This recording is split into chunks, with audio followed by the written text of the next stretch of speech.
எனக்கு இல்ல ஐயப்பா, உந்தன் ஆதரவை வேண்டுகிறேன் ஐயப்பா.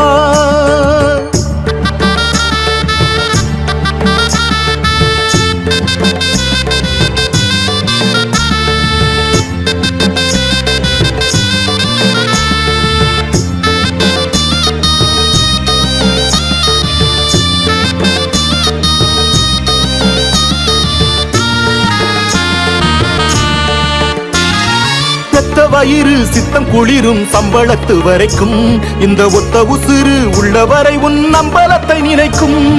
பெத்த வயிறு சித்தம் குளிரும் சம்பளத்து வரைக்கும் இந்த ஒத்த உசுறு உள்ளவரை உன் அம்பலத்தை நினைக்கும்.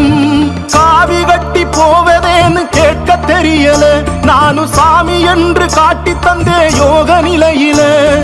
வருந்தாம கோவிலுக்கு வரும்படியா